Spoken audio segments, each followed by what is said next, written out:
Olá, Fátima, tudo bem? Oi, Diego, tudo bem? E aí? Tudo jóia. E aí, Nossa, pessoal, tudo certinho com vocês? olha, parece que sim, Olha, Diego. eu tô vendo esse chat aqui, Fátima. Olha só, muito Tá, bom, gente. tava com saudade deles, viu? Aí eu também tava, hein, Fátima? Olha, a gente tem que melhorar essa regularidade, hein? Pois é, mas a gente promete para eles que a gente vai melhorar, né, Diego? Agora, a partir de E ó, agora, ó, promessa feita, promessa cumprida, é isso aí. é isso aí. E aí a gente volta com tudo, né? Porque também, né, Isso mesmo. Diego, tem tantas atividades agora. Nós estamos no dia Ótimo. 29/8. Nossa. 29/9, eles têm que submeter a produção desta edição. Então, Meu é, Deus, já? já é muito rápido, né? Muito rápido. Então, eu já conversei com os monitores essa semana, porque tem muito trabalho por aí e nós estamos numa fase do artigo super, super, super importante e que exige muito cuidado, não é? Muito bem. Ok. E para hoje, Fátima, o que eles podem esperar de nós aqui? Então, já falando nesse cuidado, né, da produção deles, que está aí finalizando, a gente realmente vai falar, né, daquilo que a gente sempre fala desde o início para eles, Diego. É, É uma gente. palavrinha mágica que eles não podem esquecer de jeito nenhum. Isso mesmo. Aquela palavrinha que é o que vai garantir, tá? Sua lisura enquanto pesquisador. Então, o que caracteriza um bom pesquisador de um mau pesquisador? Não é só o artigo publicado numa revista de qualis maior ou um artigo com maior impacto, maior número de citação. Não é isso. Somente isso que vai definir. Tem a questão da ética, né, Fátima? A palavrinha Ética, mágica que nós estamos conversando é ética, né? ética em E por que pesquisa. será, e ética em pesquisa, e por que será, Fátima, que é tão importante manter, né, a ética na pesquisa que envolve seres humanos? E aí, Diego, eu não sou especialista em falar disso. Eu sei, né? Mas eu acho que a gente, né? Hoje a gente traz pessoas realmente especialistas nisso e vai contar para eles por quê? Por que a importância a ética em pesquisa? Né? Quais os cuidados que eles precisam ter? E agora eles estão na fase final dessa escrita. Ah, mas professor, a gente não fez nenhuma entrevista, não aplicou nenhum questionário. Qual a diferença, Diego? Olha só, né, gente? E a questão é, o PICT também não fica só aqui. Nós temos outras circunstâncias, né, outras atividades que vão demandar desses preceitos éticos. E sem pensar que muitos dos nossos alunos, né, geralmente o bichinho da pesquisa pica e eles querem continuar a desenvolver suas pesquisas. Uhum. Então, assim, conhecer a ética na pesquisa e na ética até na vida é, sim, muito importante para o pesquisador. Tá? Enquanto cidadão, o pesquisador tem que, sim, obedecer esses preceitos éticos. Ok? É isso, Diego. Vamos lá, então? Vamos lá. Professora Luciana, professor Salles, sejam bem-vindos, tá? À nossa live de hoje. Olá, acadêmicos do PICT-EAD. É um prazer estar com vocês aqui, falando aqui, mediados pela professora Fátima, professor Diego, e ao lado da professora Luciana. Somos colegas de trabalho. Eu sou o professor Antônio Salles, conhecido como professor Salles. Sou formado em matemática, estudo filosofia e sou professor do programa de mestrado em ensino de ciências e matemática e do curso de medicina também. Vamos falar um pouquinho sobre ética, mas deixa a professora Luciana se apresentar. Olá, pessoal, que bacana estar aqui com vocês. Assim, primeiro, agradecer a professora Fátima, ao professor Diego, por esse convite, por essa oportunidade. É um assunto que a gente gosta de conversar bastante, né, professor Salles, né, com relação às nossas pesquisas, mas também às pesquisas dos nossos alunos, orientandos de mestrado, iniciação científica, enfim, né, no mundo da pesquisa. é algo que sempre gera muitas dúvidas, as pessoas têm muita curiosidade, às vezes o que precisa, o que não precisa, o que pode, o que não pode, né? E a gente tem notícias fresquinhas aí, né? A gente algumas modificações ocorrendo ao sistema nacional, agora vai ter uma mudança de nomes com relação à pesquisa, enfim, algumas coisas estão mudando, e isso é muito recente, essa mudança foi agora dia 27, gente, 27 de agosto, pouquíssima. Essa live caiu assim como uma luva agora para a gente conversar sobre esse assunto, foi bem providencial, então, assim, que bom estar aqui com vocês. Eu sou colega, então, do professor Salles, da professora Fátima, do professor Diego, aqui no nosso programa de mestrado em ensino de ciências e matemática. E sou bióloga, né? Não sou matemática, como o professor Salles, como a professora Fátima, como o professor Diego, enfim, né? Estou aqui meio fora da caixinha, né? Como bióloga, trabalhando, então, nessa área de pesquisa também, mas mais especificamente na área de ensino de ciências, então. E sou formada em administração também. O professor Salles falou que está fazendo filosofia, né? Então, eu também tenho o curso de administração, uma outra área também que envolve bastante pesquisa, né? Mas o foco realmente atual é no ensino de ciências. Então, assim, estou muito feliz de estar aqui com vocês. Espero poder contribuir de alguma forma, né, nesse bate-papo nosso aqui. E, de certa forma, eu acho que estimular, como o professor Diego falou, né, que essas pessoas, né, os pesquisadores atuais aqui do PICT, realmente sejam picadinhos aí pelo vírus, pela bactéria, enfim, porque ainda né, pelo bichinho da pesquisa, e que se tornem, né, futuros mestrandos, doutorandos, pós-graduandos de uma forma geral, e que consigam, dessa forma, contribuir de uma forma tão bacana, que eu acho que com a sociedade brasileira, né? Muito obrigada. Ai, nós que agradecemos, Diego. Com certeza. Tá. Ao falar em ética em pesquisa, eu começo a recordar quando eu comecei a pesquisar. Não se falava em ética na pesquisa naquela época. Esse discurso de ética na pesquisa, essa exigência, começou a partir de 2016 para cá, e me pegou de surpresa, e eu ficava perguntando por que se preocupar com a ética na pesquisa se eu não vou fazer intervenção na vida das pessoas. Como professor de matemática, eu não faço intervenção, e às vezes as perguntas que eu faço para eles são as perguntas que eu faço normalmente em sala de aula. Isso me intrigava um pouco, e até que eu me envolvi também com o comitê de ética, né? E comecei a pensar melhor nessas questões. E a exigência da ética não é uma coisa assim gratuita, não. Ela tem uma história. E ela começou quando, após a Segunda Guerra Mundial, se descobriu que durante o período ali do Holocausto se fizeram algumas atrocidades em nome da ciência. E, finalmente, se montou um tribunal internacional para julgar os principais culpados e condenaram mesmo 23 pessoas, alguns inclusive à morte, pelos abusos que fizeram. Mas eram da área biomédica, né? A gente pensa assim, eu sou da área da educação, isso não tem muito a ver comigo, mas tem sim. Tá? Uma das coisas que ficou estipulado é que a pessoa que vai participar da pesquisa, ele tem que ter autonomia para decidir se ele quer participar ou não. Ele não pode ser coagido.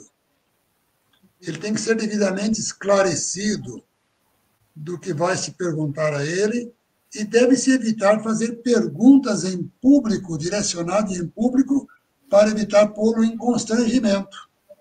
E eu acho que um ponto que o senhor tocou, professor, que é muito importante, que é quando esse participante da pesquisa ele é convidado a participar da pesquisa, seja em qualquer área, tá? Da área que for, gente, da saúde, da área do ensino, área social, área, enfim, qualquer área que a gente esteja falando, é muito importante que a linguagem que a gente use para acessar esse participante, para explicar para ele do que se trata a pesquisa, né, qual o objetivo da nossa pesquisa, qual que é o benefício que a nossa pesquisa pode trazer, enfim, para ele, os riscos também que essa pesquisa oferece, tem que ser de uma forma que seja compreensível para ele, ou seja, num linguajar acessível a essa pessoa. Essa pessoa não necessariamente precisa conhecer termos técnicos específicos das nossas respectivas áreas, né, de graduação, de formação.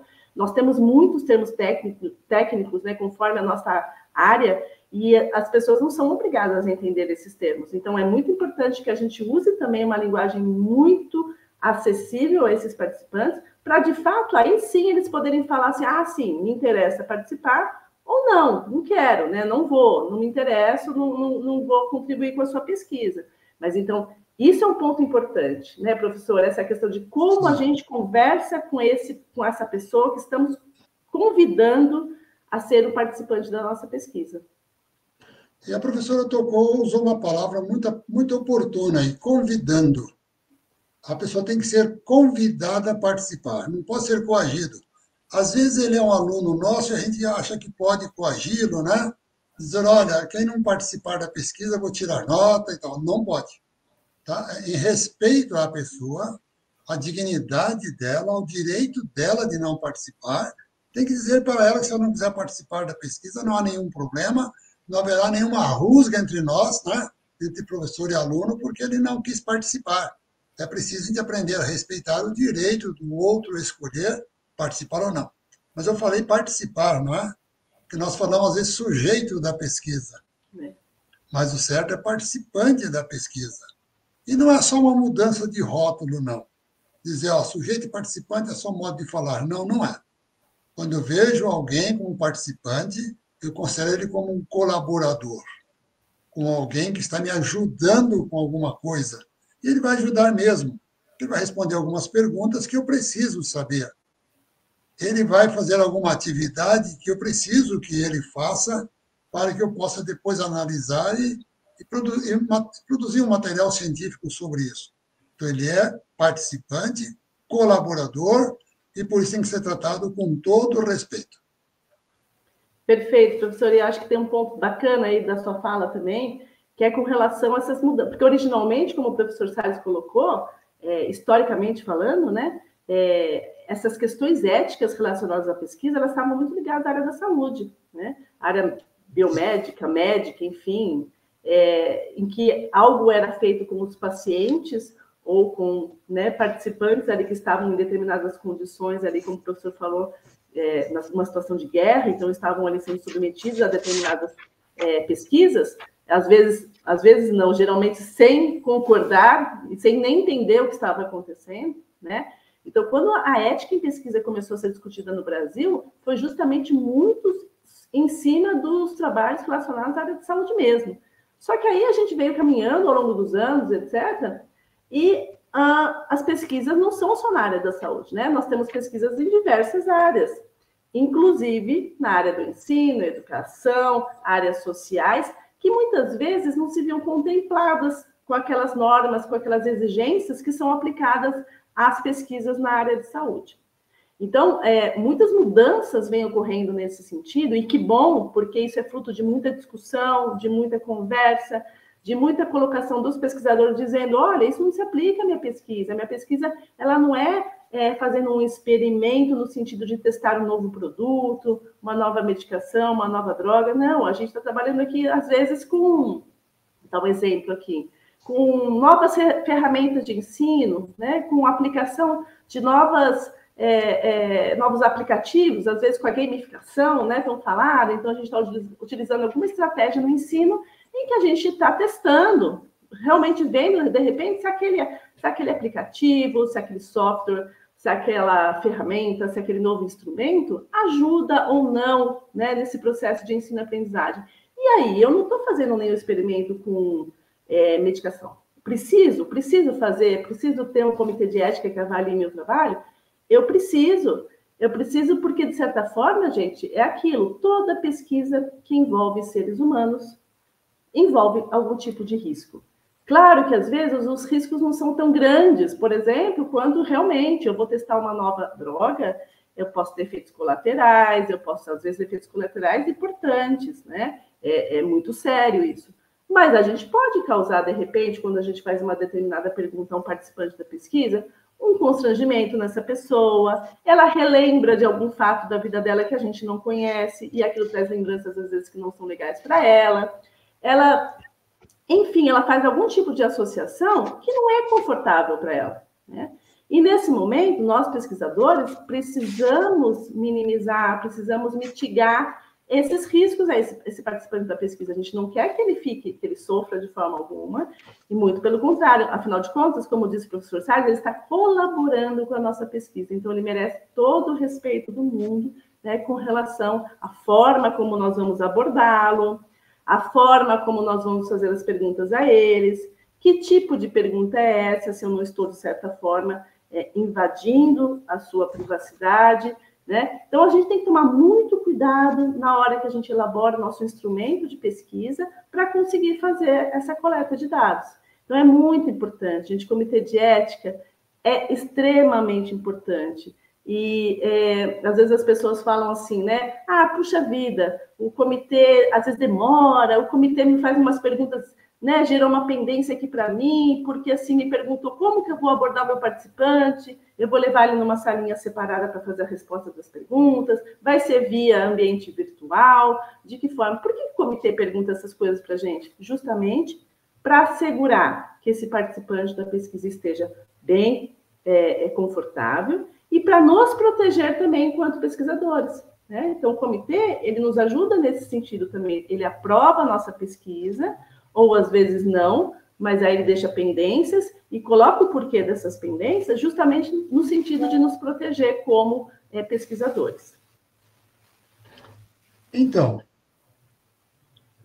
às vezes nós pensamos o seguinte, mas se eu fizer alguma pergunta que o incomoda, eu acolho ele. Bem, aí eu fico pensando se fosse um acidente de trânsito. Você vê a pessoa que pega o carro, está tomando uma cerveja, você alerta ele, que ele pode provocar um acidente, ele diz o seguinte, mas se eu provocar, eu indenizo a família.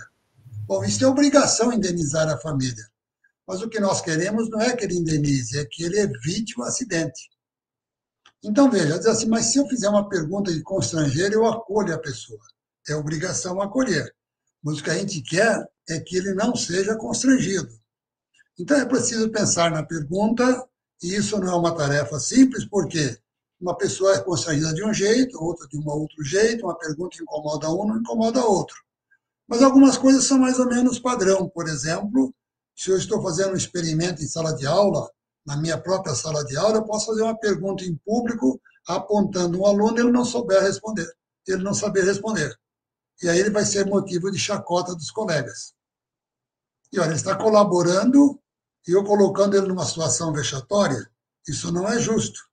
Então, eu tenho que diluir essa pergunta de maneira que quem quiser responder, responda. Quem não quiser, não responda. Né? E ninguém fica exposto.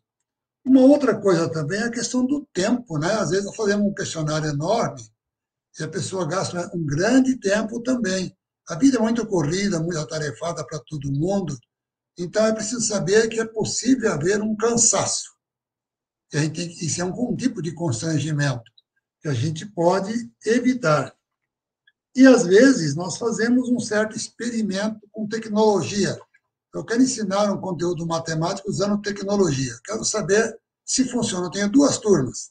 Uma turma eu ensino sem tecnologia, outra com tecnologia.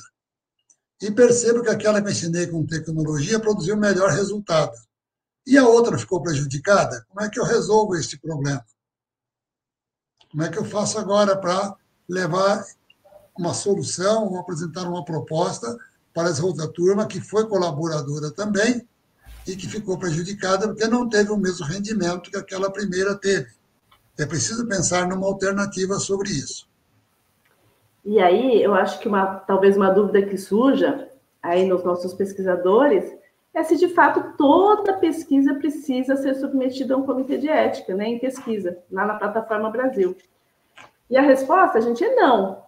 Né? É não em que sentido? Alguns tipos de pesquisa não precisam de autorização de comitê de ética. Como, por exemplo, agora é muito comum, né? A gente está em período aí de eleições pelo Brasil. E a gente, às vezes, tem aquelas pesquisas de opinião, né? Sobre o candidato, enfim, quem você votaria, quem você não votaria, enfim, é uma pesquisa de opinião. Ou aqueles, às vezes, que a gente responde quando vai a uma loja, a um supermercado, sobre um determinado produto, né? Ah, qual a marca de sabão em pó que você mais gosta, né? Aí você responde lá a marca. É uma pesquisa de opinião. Para isso, aquele pesquisador, lá, aquela pessoa que está lhe perguntando a respeito disso, precisa ter submetido um projeto na Plataforma Brasil? Não, tá? Porque são pesquisas de opinião. Então, pesquisa de opinião, por exemplo, não entra. Bem como, às vezes, pesquisas que são feitas com dados públicos. Então, às vezes, a gente tem bases de dados aí que nós acessamos hoje em dia muito pela internet, as bases de dados dados sobre a respeito de incidência, por exemplo, de determinadas doenças, ou sobre a distribuição de água e esgoto no Brasil, né? Estou dando alguns exemplos bem diferentes. Isso são dados que estão públicos, estão disponíveis para qualquer pessoa acessar. Então, nesse caso, não há necessidade de fazer uma consulta ou uma submissão do seu projeto de pesquisa na Plataforma Brasil. São casos em que há dispensa dessa obrigatoriedade. Tá? Então, toda pesquisa com seres humanos envolve riscos, mas pesquisas, de fato, pesquisas científicas, não essas pesquisas que a gente fala de opinião, ou essas que vêm através dos dados secundários, dados públicos que já estão dispostos aí de forma pública realmente para qualquer pessoa acessar. Né? Então, essa é uma ressalva que a gente tem que fazer. E outro ponto importante que eu me lembrei aqui também é com relação, cada vez mais a gente faz pesquisa em ambientes virtuais, né, professor Salles? Cada vez mais a gente encaminha o nosso questionário, as nossas perguntas. Talvez vocês já tenham recebido isso de outros pesquisadores, né? Por e-mail, às vezes, um convite para participar de uma pesquisa, hoje em dia mesmo até pelas redes sociais, né? E cada vez mais isso vem aumentando, de fato, né? Essa forma de abordar o participante da pesquisa. E tudo bem também, só que a gente tem que ter alguns cuidados com relação a essa situação também.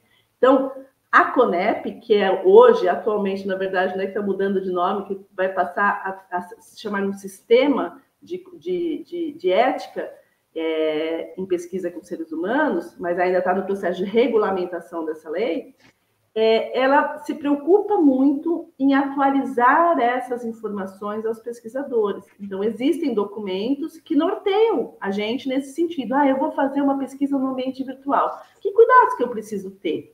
De que forma que eu vou abordar meu participante de longe? De que forma que eu vou armazenar os dados que ele vai me responder? De que forma que eu vou pedir para ele assinar o tal do termo de consentimento livre esclarecido, que é o termo que o participante assina concordando em participar da nossa pesquisa.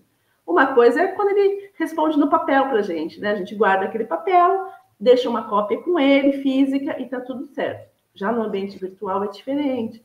Então, tudo isso já foi muito debatido, conversado, vem sendo cada vez mais aprimorado por esse sistema todo, que cuida de mais de 900 comitês de éticas pelo Brasil todo.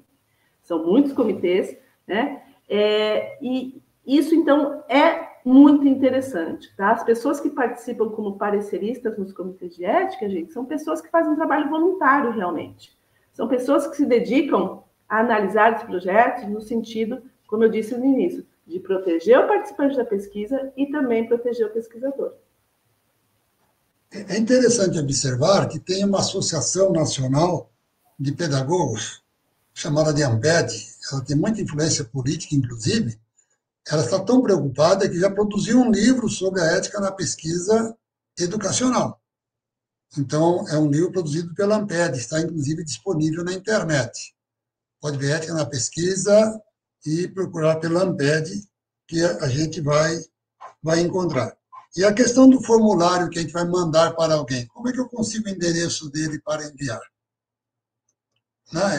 Eu posso chegar a pedir para alguém, me dá o endereço do seu amigo aí, o WhatsApp dele, pegar o e-mail dele para enviar, e ele recebe aquilo lá e fala assim, mas quem que autorizou você me mandar isso, né?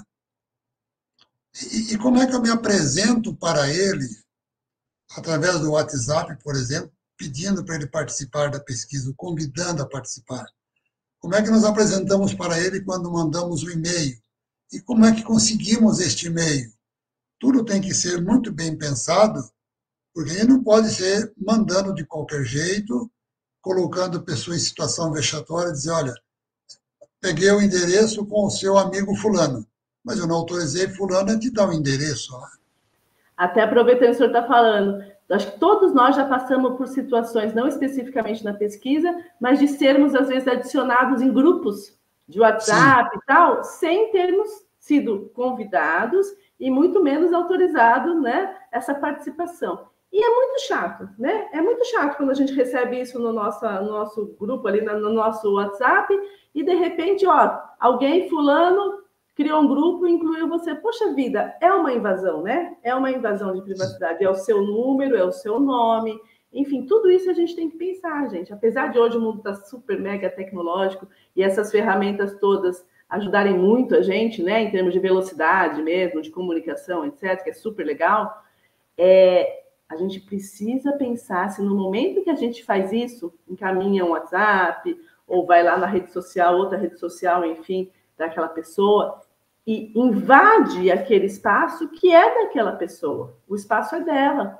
Então, isso também, eticamente, não é correto. Às vezes a gente nem reflete sobre isso. Ah, mas é tão natural a gente receber o WhatsApp, é tão natural a gente receber uma mensagem em outras redes sociais, mas tá, quem passou aquele contato? Você autorizou que aquela pessoa, né, de fato, tivesse o seu contato? Então, isso tudo são coisas que a gente precisa refletir na pesquisa, né? Se eu já chego invadindo o espaço do outro, puxa vida, é um tanto quanto deselegante, antiético, né? E é algo que a gente não deve fazer no ambiente de pesquisa mesmo. E também, as perguntas que nós fazemos em pesquisa não são perguntas quaisquer. Não é para nos responder qualquer coisa. Nós queremos que ele responda uma coisa que seja particular dele, que esteja entranhada na vida dele, porque para responder qualquer coisa, qualquer pessoa responde, né? Aí seria uma pesquisa de opinião, né, professor? Uma Se fosse pesquisa de qualquer opinião. coisa. Uhum. Exatamente. Então, nós não queremos qualquer resposta, nós direcionamos a resposta. Então, isso às vezes não é fácil responder em público e nem em particular, né? Quando eu faço a pergunta, eu posso ativar algum gatilho, alguma lembrança desconfortável na vida dele, porque eu vou invadir a privacidade dele. Já que não é uma pergunta comum, é uma pergunta invasiva. Eu estou querendo que ele me forneça uma informação que eu não consigo de uma outra forma. E essa informação pode ser muito importante para ele e ele gostaria de ter isso bem guardado com ele. Então, eu tenho logo avisar, olha, vou fazer algumas perguntas, se alguma lhe for inconveniente responder, não precisa responder. Mesmo que eu mande algum formulário, eu tenho que avisar, se alguma pergunta desse formulário lhe for inconveniente responder, deixe em branco, pule ela. E nós temos que aprender a administrar isso, né? De que a pessoa tem o direito de não responder aquilo que ele não quiser responder. Então, é preciso que a gente tome cuidado com relação a isso. E aí, o professor me fez lembrar de uma outra situação que também às vezes acontece, gente, principalmente com o pessoal da área da saúde mesmo, que é aquela situação, mas eu não vou pegar os dados, não vou ter contato direto com o participante, eu não vou conversar com o paciente, não vou lá na clínica de fisioterapia, nem no hospital, eu vou acessar o prontuário desse paciente, né? Mas prontuário também é sigiloso, né? Então, o prontuário, o nosso prontuário, lá no nosso dentista, no nosso médico, no hospital que a gente frequentou em algum momento, ele é particular, ele é privado, ele é seu prontuário, né? Ele é do participante, ele é do paciente, no caso. Então, também, pesquisas que envolvam prontuário, gente, mesmo que não haja contato direto com o participante, também precisam ter aprovação e apreciação por um comitê de ética. Por quê? Porque olha só quantas coisas estão envolvidas aí. Eu preciso ter a autorização do próprio local, seja do hospital, né, da clínica, enfim, para acessar esse banco de dados, esse banco de informações, esses prontuários daqueles pacientes. E algo que mudou muito ao longo dos anos, aí com relação à pesquisa, é que, antigamente, quando a gente ia fazer pesquisa com prontuário, bastava o pesquisador falar assim, eu vou pedir um termo de dispensa do termo de consentimento livre esclarecido. Como eu vou acessar só prontuário, eu vou pedir para o comitê de ética me dispensar de eu ter que pedir autorização para aquele paciente lá, para eu acessar o prontuário dele. Hoje em dia não é mais assim. Hoje em dia, nós precisamos mostrar, né, no nosso projeto de pesquisa, que mesmo que o dado seja de um prontuário, eu vou primeiramente tentar contato com o paciente para ver se ele me autoriza a acessar o prontuário dele. Olha que coisa complexa. Então, tudo isso envolve tempo, planejamento, né, para a gente fazer todo esse preparo documentação, etc. Entender como funciona o local que a gente vai pesquisar. Então, olha como a pesquisa, ela não é assim, né, de uma hora para outra. E algumas coisas fogem um pouquinho do nosso controle, algumas coisas, às vezes, que a gente nem pensa que vai acontecer. Usando de novo a história do prontuário como exemplo aqui, não, ó, o comitê de ética aprovou, agora eu vou lá coletar meus dados no hospital X, e eles vão me dar os prontuários dos pacientes, tá tudo certo. Aí chega lá, fala, então, os prontuários não estão digitalizados, os prontuários não estão de forma eletrônica, a pessoa que cuida dos prontuários está de férias, um monte de coisinhas vão acontecendo aí pelo meio do caminho, e que às vezes o nosso cronograma de pesquisa fica super apertadinho, né? Então, planejamento é a chave do sucesso, né? Conversar com pessoas que já têm experiência nesse sentido para nos ajudar, né? Nos mostrar o caminho. Puxa vida, olha, eu preciso de tanto tempo para fazer tal coisa.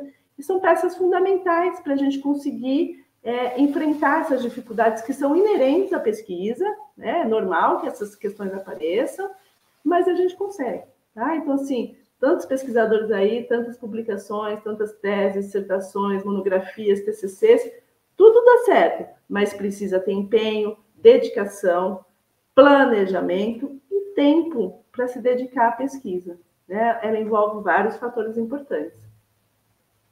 A gente fala em prontuário e pensa na educação, que prontuário teria, né? Tem os arquivos da secretaria. Esses arquivos são uma espécie de prontuário. Se esses arquivos são históricos, quer dizer, é de uma escola que existiu há 40 anos atrás, e aí não tem problema, as pessoas não estão mais vivas.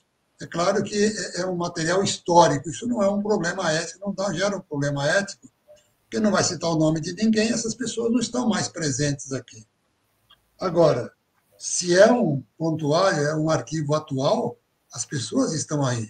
Você vai analisar o diário de classe de professor que está atuando ainda. É preciso respeitá-lo e pedir autorização dele, né? Não pode ser como aquela pesquisa histórica que vai pesquisar o diário de classe de um professor que já não está mais vivo, que não está mais entre nós, não é mais conhecido. Uma outra coisa a professora falou aí, que a pessoa disse, mas o comitê de ética aprovou. O que o comitê de ética aprova, né? O que ele aprova? E algumas pessoas pensam que o comitê de ética aprova a teoria da pesquisa. Não, ele não aprova a teoria da pesquisa.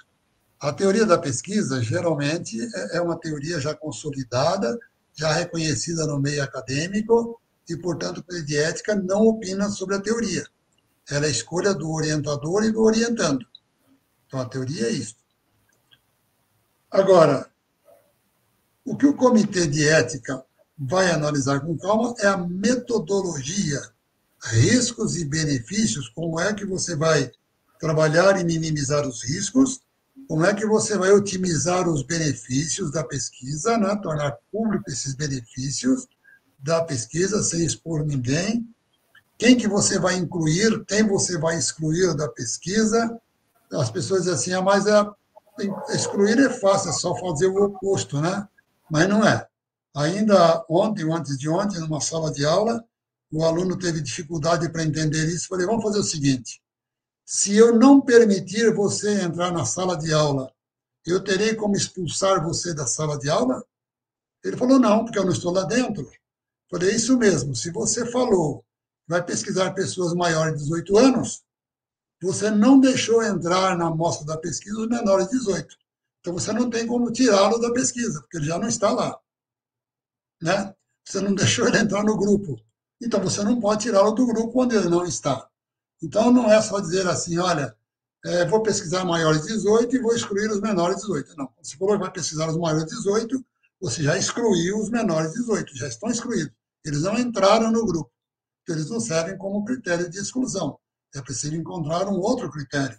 Aqueles alunos que não comparecerem no dia da pesquisa, ou aqueles que não quiserem responder, ou que os pais não autorizarem responder, né?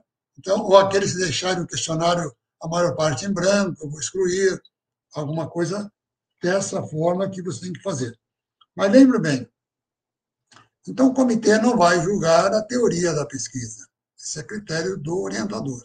Ele também não vai verificar se as normas da ABNT ou do APA estão corretas. Não. não é critério, ele não entra nesse mérito, embora eles entendam muito bem, porque são pesquisadores, mas eles não opinam sobre isso. Ele julga o mérito do projeto em termos de ética. A metodologia é muito importante, porque a metodologia diz como você vai abordar o participante, o que você vai apresentar para ele, como que ele será contactado. Isso é importante. O questionário, o instrumento de coleta de dados é importante também. O comitê quer saber o que você vai perguntar. Se você vai fazer uma pergunta maliciosa lá para expor a pessoa desnecessariamente. Então, é preciso você colocar esse roteiro direitinho, como será feito, para que o comitê possa avaliar.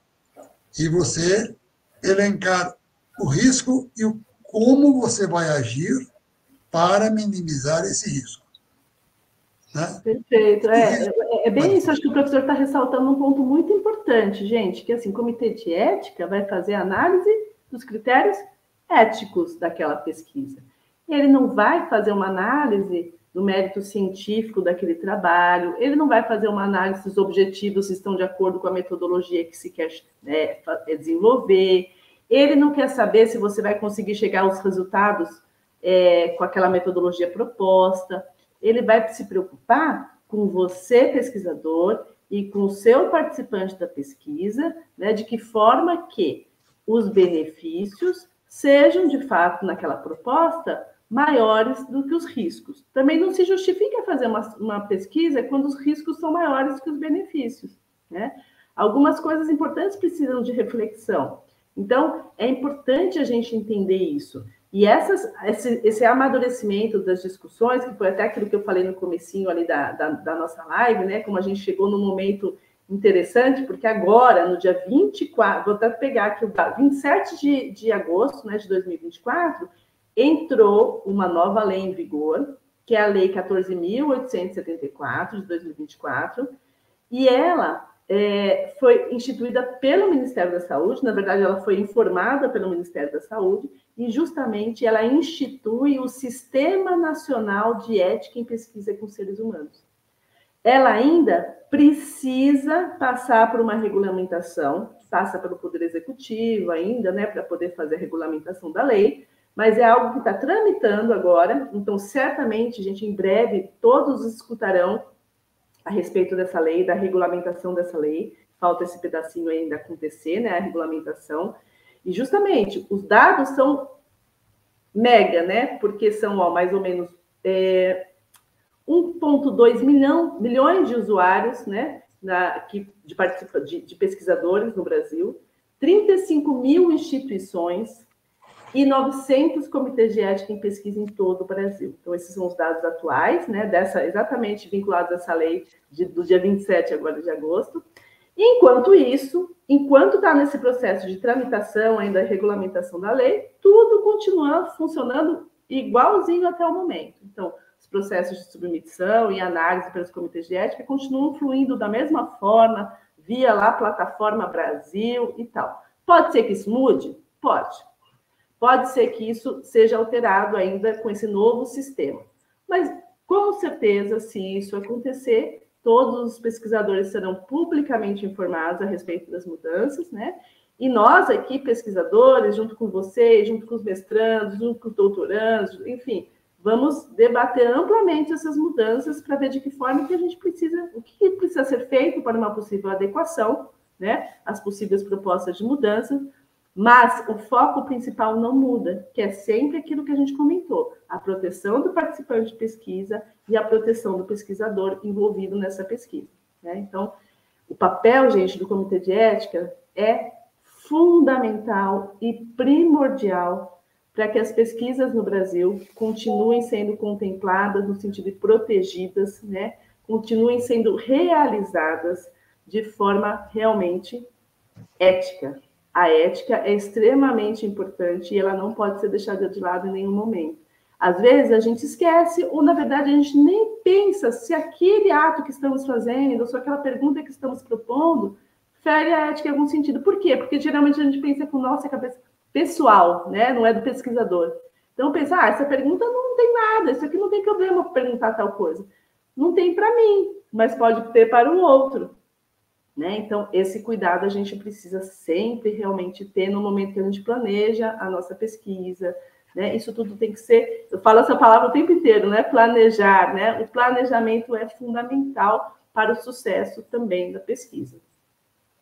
A professora Luciana falou que o Comitê de Ética, às vezes, não se prende muito a saber se o objetivo dá certo com a metodologia, mas, às vezes, o relator observa alguma coisa ali que precisa ser tocada naquele ponto. Ele percebe que a metodologia não vai levar ao alcance daqueles objetivos. E ele pergunta, para que incomodar a pessoa com perguntas inconvenientes se não alcançar o objetivo? Essa pergunta que você vai fazer tem alguma coisa a ver com o objetivo que você quer? A pergunta em si não é ofensiva. Pode não ser. Mas não contribui para que o objetivo seja alcançado. É justo você incomodar alguém com essa pergunta para não fazer nada com ela depois? Então, tudo isso tem que ser pensado. E, às vezes, o relator observa isso, porque os relatores são pesquisadores experientes, né?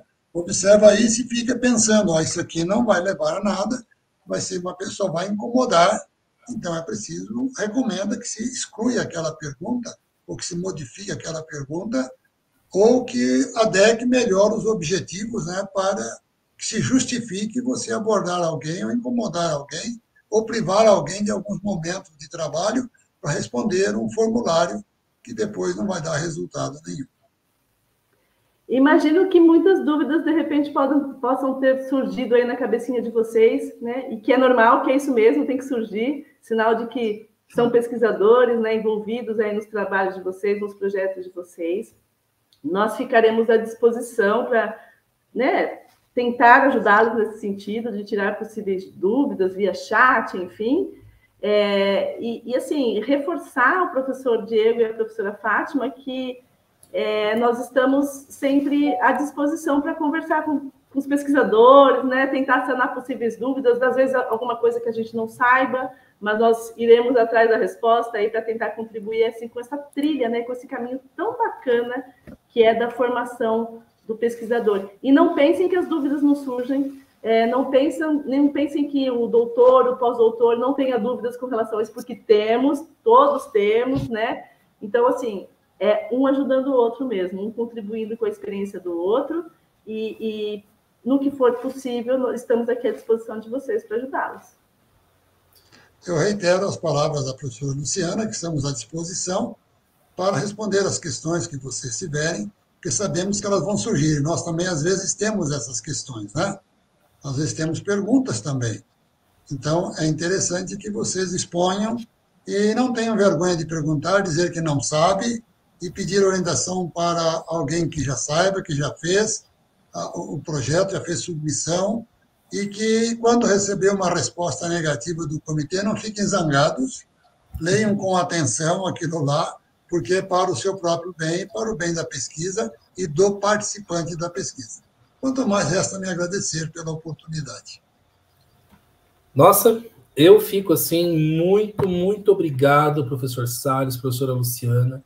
Eu achei muito interessante, novamente, viu? Os exemplos e a maneira como vocês foram complementando. Vocês estão afiados, viu? Tá bem afiadinho tudo. Parabéns, tá? Muito obrigado. E aí, pessoal, aí do chat, vai deixando a dúvida, tá? Que os monitores estão coletando essas dúvidas, a gente vai fazer um compacto e depois a gente vai disponibilizar para vocês, tá bom? As dúvidas que apresentarem maior recorrência, né? A gente vai depois disponibilizar para os nossos futuros pesquisadores. Professor Salles, professora Luciana, muito obrigado e nos vemos na próxima. Tchau, tchau, pessoal. Até mais. Tchau, tchau. Estamos à disposição.